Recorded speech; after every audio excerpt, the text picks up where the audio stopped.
Hello, hello, bonjour les entrepreneurs conscientes. Alors, aujourd'hui, j'avais envie de développer un petit peu par rapport à... Attendez pas, juste que je coupe. Voilà, autrement ça fait de l'écho. Dimanche, hier, j'ai envoyé un message de la Kasha qui nous rappelait à quel point c'est important quand on prend une décision, quand on fait un choix, que ce soit s'inscrire à une formation, décider ce qu'on va manger, prendre une décision qui va changer notre vie, etc. Et donc, j'ai dit de prendre cette décision, en tout cas d'être consciente si on prend cette décision à partir d'une énergie de manque ou une énergie d'abondance.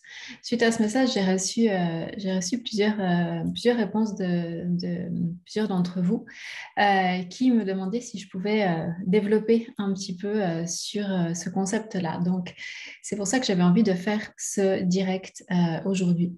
Et d'ailleurs, si vous n'êtes pas inscrite pour recevoir les messages de la Kasha 2 fois par semaine, mettez-moi un commentaire et je vous enverrai le lien pour recevoir ces messages.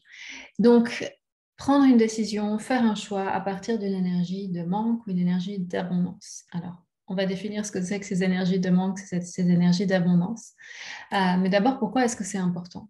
Eh bien, c'est important parce que quel que soit, quoi qu'on fasse finalement, hein, l'énergie à partir de laquelle on fait quelque chose va influencer l'expérience qui va s'en suivre, va influencer les résultats qui vont résulter de cette décision, de ce choix-là.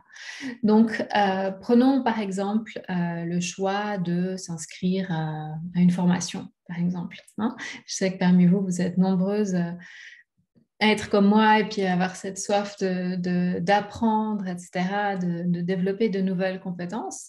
Et ben voilà, c'est super. Mais c'est important justement quand on se dit, ah, on voit passer beaucoup de formations, de programmes, ou peu importe, ou même si on décide de travailler avec un coach ou quelqu'un qui fait du travail énergétique, peu importe. Euh, c'est important de se dire, OK, si c'est un oui, c'est un oui qui vient d'où? Si je m'inscris pour travailler avec cette personne, pour faire cette formation, ou même pour choisir ce que je vais manger pour le repas de midi aujourd'hui, par exemple, je le fais à partir d'où? Est-ce qu'à l'intérieur de moi, je suis dans l'énergie du manque, on développera tout à l'heure, mais cette énergie du manque, c'est de me dire, ah ouais, il me faut absolument cette formation pour pouvoir avoir davantage de clients, par exemple, hein. Ou bien, oui, il faut que je travaille avec cette personne-là parce que tout seul, j'y arrive pas. Là, on part de cette énergie de il me manque quelque chose. J'ai pas les réponses, j'ai pas assez de connaissances, je suis pas assez connectée à mon intuition, etc. Et donc, quand on est dans cette énergie de manque, eh bien, on est dans cette énergie où on va déférer notre souveraineté à l'extérieur. Parce que du coup, eh bien, inconsciemment, derrière, il y a cette croyance que si je m'inscris à cette formation, ben, voilà, après ça, je serai entière, hein, je serai complète. Ou après ça, je pourrais passer à autre chose, etc. Et ce qui se passe, c'est que si on s'inscrit, pour reprendre l'exemple de la formation, à partir de cette énergie de manque-là, eh bien, c'est cette énergie qu'on emmène avec nous, finalement. Donc, d'une part, ça va venir renforcer en nous cette croyance qu'en effet, sans avoir fait encore une énième formation ou travailler avec quelqu'un ou autre, eh bien, toute seule, j'y arriverai pas, je suis pas assez, j'en sais pas assez, je suis pas assez compétente, je peux pas trouver les réponses moi-même, etc. Donc, ça vient renforcer cette croyance qui est forcément déjà là si on fait cette démarche à partir du manque. Mais en plus, eh bien, on amène hein, énergétiquement cette énergie, cette vibration dans l'expérience qu'on va vivre. Donc, il y a fort à parier que à la fin de la fameuse formation ou de l'accompagnement, eh ben, en fait, ou même tout du long, on se rend compte que on reste dans cette énergie-là. Et que ben non, cette formation-là, elle n'a pas transformé notre vie de la manière qu'on espérait, elle n'a pas résolu tous nos problèmes, entre guillemets, ou les problèmes qu'on perçoit. Parce qu'on a pris cette décision à partir de je ne suis pas assez, il me manque quelque chose. Et donc, on a infusé inconsciemment cette énergie-là dans l'expérience qui va suivre.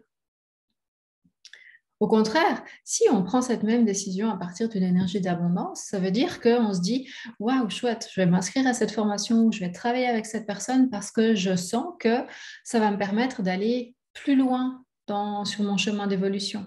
Ça va me permettre d'aller explorer telle ou telle thématique dont je suis curieuse et que j'ai envie d'ajouter à ma palette d'outils. Mais on le fait à partir de, OK, j'ai pas de problème, j'ai pas de problème à régler, il me manque pas quelque chose, mais j'ai envie de travailler avec cette personne, par exemple, parce que je sens que, eh bien, ça va me permettre peut-être d'accélérer mon évolution. Ou j'ai envie d'aller explorer telle ou telle thématique, mais j'ai pas envie de le faire seule parce que j'ai envie de me sentir accompagnée, par exemple. Parce que, eh bien, je sais, j'en ai déjà fait l'expérience, j'ai mes angles morts comme tout le monde, donc j'aime faire cette expérience d'être accompagnée, de le faire avec quelqu'un. Pareil pour la formation, eh bien, j'ai envie de faire cette formation-là parce que je sens que ça va m'apporter des choses, ça va me permettre d'aller explorer des choses, ça va me permettre d'aller plus loin, etc. Mais l'énergie est totalement différente parce que ça part vraiment de cette certitude intérieure, de cette base intérieure de je suis assez tel que je suis. Il n'y a pas quelque chose qui ne va pas chez moi, je ne suis pas un problème à régler, je ne suis pas un projet en cours qui n'en finit jamais. Non, je suis là où j'en suis aujourd'hui.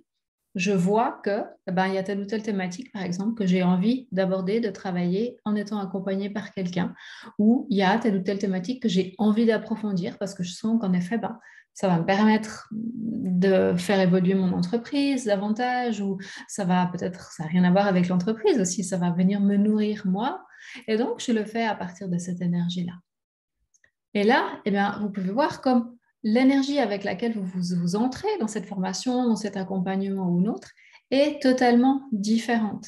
C'est vraiment cette énergie de je le fais parce que j'ai envie de vivre cette expérience. Je le sais parce que je sais que cette expérience va m'apporter quelque chose, mais j'en ai pas besoin. Hein. Je reste dans ma souveraineté. Je sais que de toute façon, j'ai tous les outils, toutes les réponses en moi et je choisis eh bien, d'aller pas déférer ma responsabilité à quelqu'un d'autre ou à cette formation qui va tout régler pour moi, mais je choisis de me dire, OK, j'ai envie de faire ça parce que je vois le potentiel jusqu'où ça peut m'amener. J'ai envie de travailler avec cette personne parce qu'elle m'inspire, parce que je sais que je vais me sentir toute soutenue, etc., etc. Et donc, cette énergie d'abondance, à partir de laquelle on part dans ce cas-là, eh bien, on va l'infuser dans l'expérience. Donc, à aucun moment dans l'expérience, ou peut-être qu'il y a le nez du manque qui peut, l'énergie du manque qui peut repointer le bout de son nez, mais on ne va pas venir en partant avec cette énergie de manque. Donc, l'expérience va pouvoir être toute différente. On va prendre cette expérience comme, OK, où est-ce que je peux aller plus loin? Où est-ce que je peux approfondir? Mais ça apporte beaucoup plus de légèreté et ça nous pose les conditions pour pouvoir réellement tirer quelque chose d'expansif de cette expérience qu'on a choisi de vivre. Cette expansion, ça c'est vraiment une clé, une très grosse différence entre ces deux énergies, le manque et l'abondance. Quand on part à partir de cette énergie du manque, on est dans la constriction, on est on n'est pas assez, on se replie sur soi-même, on a tous ces jugements envers soi, etc. Et puis quand on part de l'énergie d'abondance, eh ben, on est dans l'expansion. On a cette expansion de waouh, quelles sont les possibilités qui sont là? Qu'est-ce que cette formation, cet accompagnement ou autre va pouvoir réveiller en moi, illuminer sur mon chemin pour que je puisse avancer. Donc, on est vraiment dans cette énergie d'expansion, dans waouh, j'avance, je le vois comme ça. Quand on est dans cette énergie de manque, on est là, j'ai pas assez, il me manque quelque chose, etc. Et donc, où est-ce que je peux trouver une solution à l'extérieur? Donc ça, c'est vraiment une question que je vous invite à vous poser dans toutes les décisions que vous allez prendre, tous les choix que vous avez à faire. Là, j'ai pris ces deux exemples parce qu'ils sont vraiment propres à l'entrepreneuriat. Donc, en tant qu'entrepreneur consciente, eh bien, vous avez certainement des expériences par le passé où vous pouvez vous dire, ah ok, telle formation ou tel accompagnement ou autre, est-ce que je l'ai fait à partir du manque ou est-ce que je l'ai fait à partir de l'abondance? Mais ça marche pour tout. Ça marche pour qu'est-ce qu'on va manger aujourd'hui, par exemple. Hein.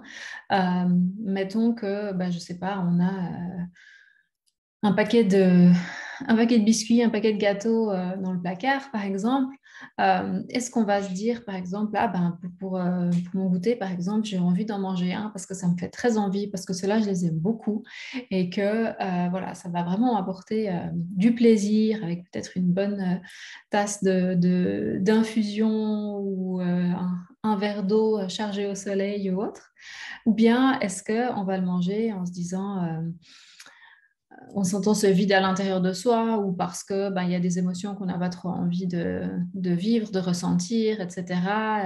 Et puis, ben, fort à parier qu'on va en manger un, puis un autre, puis on va se retrouver après, on ne se sent pas bien et puis on regrette, etc. Donc là aussi, s'il y a cette tentation d'aller ouvrir le paquet de gâteaux, pour reprendre cet exemple, ben, de dire, OK, je le fais à partir d'où en fait? Est-ce que je le fais à partir de ben, j'ai eu une mauvaise journée et puis j'ai envie voilà, de me récompenser quelque part ou voilà, ou bien je le fais à partir de waouh, là maintenant, ben, ça me fait envie réellement et je choisis de mettre ça à l'intérieur de mon corps. Les résultats vont être totalement différents. La manière dont vous allez vous sentir après va être totalement différente. Physiologiquement, votre corps ne va pas répondre de la même manière non plus. Donc, vous voyez que ça s'adresse vraiment à toutes les situations dans lesquelles vous êtes face à un choix, hein. Ça peut être aussi, mettons que vous écrivez un post pour parler de votre prochain programme, par exemple, sur les réseaux sociaux. Bah, là aussi, observez. Est-ce que derrière le post, il y a « Ouh là là, mais il faut absolument que je trouve encore 5 clientes ce mois pour atteindre le chiffre d'affaires dont j'ai besoin ou dont j'ai envie ?» Ou bien, où là, on est plus dans le manque, hein, il faut, j'ai besoin des clients, etc. C'est déférer votre souveraineté à l'extérieur, c'est donner un énorme pouvoir aux gens qui vont choisir de s'inscrire ou pas à votre programme, par exemple. Donc là, vous êtes à partir du manque. Ou bien c'est, j'ai envie d'écrire ce post parce que je sais qu'il apporte de la valeur, parce que je sais qu'il va parler aux personnes pour qui mon programme est juste et qu'après, elles ont leur libre arbitre, elles ont la possibilité de faire le choix qui est juste pour elles, de s'inscrire ou pas. Et là, on le fait à partir de l'abondance. Et je vous invite vraiment à essayer la prochaine fois que vous allez rédiger quelque chose sur les réseaux sociaux, par exemple, ou envoyer une newsletter, ou même parler à un prospect ou autre, de vous dire, OK, à partir d'où est-ce que je le fais, hein? Et si vous vous rendez compte que vous avez tendance à opérer à partir du manque, il ne s'agit pas de tomber dans le jugement ou quoi que ce soit, il s'agit simplement de se dire, ah, tiens, il y a un schéma peut-être en moi une croyance que je ne suis pas assez ou qu'il me manque quelque chose ou autre qui vient résonner avec cette énergie de manque. Comment est-ce que je peux aller explorer ça? Comment, si je le choisis, est-ce que je peux aller transformer ça, par exemple? Ou peut-être que vous allez remarquer que l'hygiène énergétique que vous avez au quotidien ou certaines expériences que vous vivez, la manière dont vous commencez votre journée, etc., ça va influencer justement sur votre énergie et ça va soit favoriser cette action à partir de l'énergie d'abondance, cette vibration d'abondance en vous, ou au contraire, ça va favoriser l'énergie du manque. Mettons qu'un matin, vous vous levez, puis après, je sais pas, vos enfants, par exemple, sont en retard pour partir à l'école, il y a ce stress, etc. Il y a fort à parier que vous vous êtes mis en fait en condition pour partir de cette énergie du manque.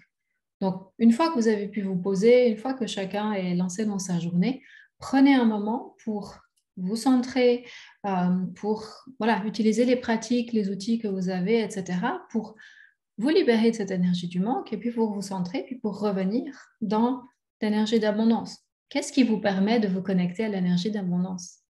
Ça aussi, trouver qu'est-ce qui vous aide à faire ça? Quels sont les outils qui vous aident? Moi, je sais que par exemple, sentir l'huile essentielle de rose, par exemple, en mettre sur les poignets, prendre quelques grandes respirations, ça me met déjà en condition pour me connecter à l'abondance. Parce que pour moi, la rose est liée à cette expansion, à la beauté, à ce parfum divin qui va élever la vibration, etc.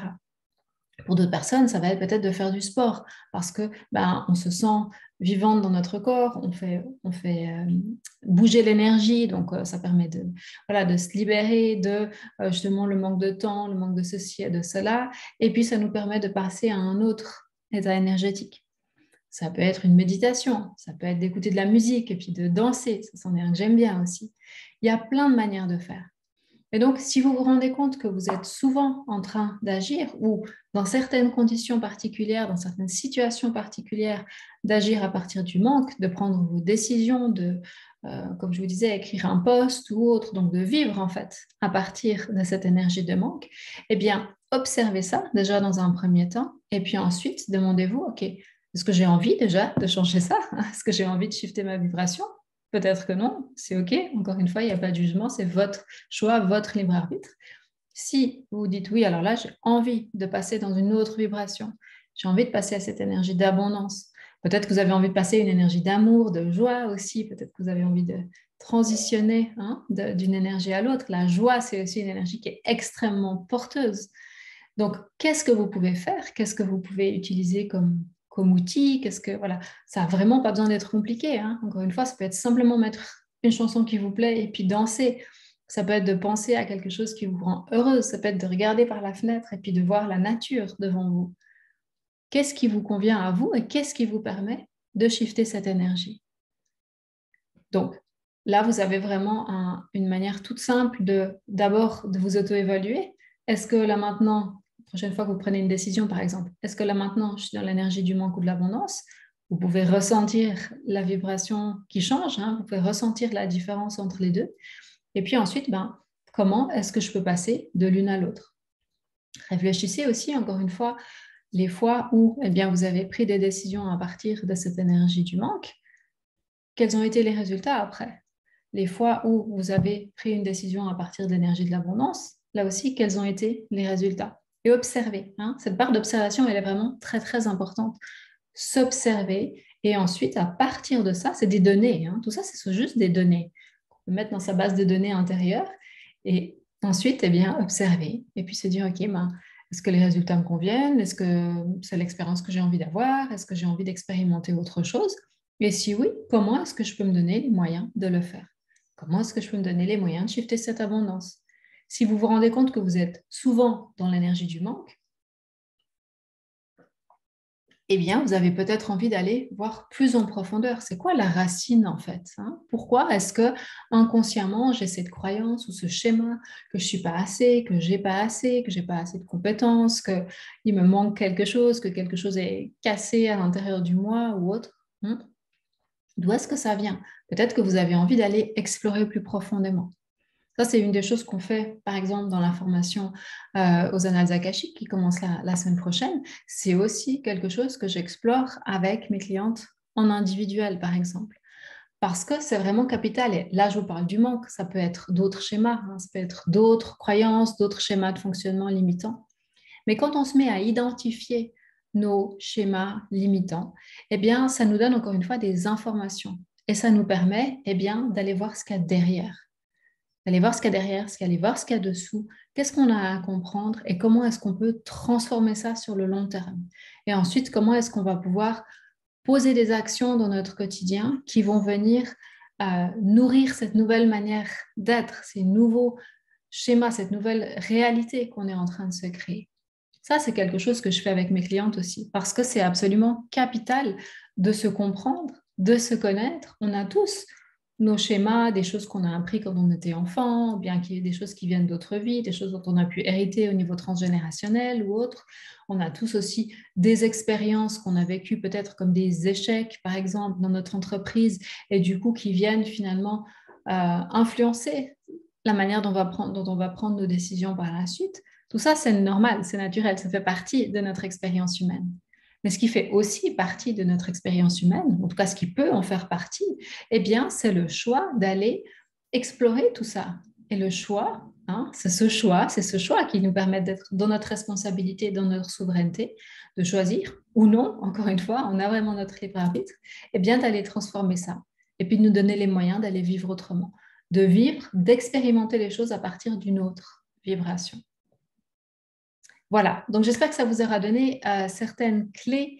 Je vous invite encore une fois à être vraiment consciente de que ce soit des petits, des grands choix, des petites décisions, des grandes décisions que vous faites au quotidien. Vous dire, OK, à partir d'où est-ce que je les fais? À partir de l'énergie du manque, à partir de l'énergie de l'abondance. Et si vous avez envie d'aller creuser, si à partir de cette énergie d'abondance, justement, vous vous dites, ce serait pas mal d'aller explorer plus loin ces schémas limitants qui sont là. Et si vous avez envie qu'on explore les possibilités ensemble, n'hésitez pas, envoyez-moi un message. envoyez-moi un message privé pour qu'on puisse discuter de votre situation et puis qu'on puisse voir de quelle manière est-ce qu'on pourrait aller explorer, aller transformer ça ensemble pour vous créer une nouvelle réalité. Voilà. D'ici là, je vous envoie beaucoup d'énergie, de joie et d'abondance, justement. J'espère que je vous aurai apporté de la valeur. C'était mon objectif avec ce direct-là. Et je vous dis à très bientôt. Bye bye.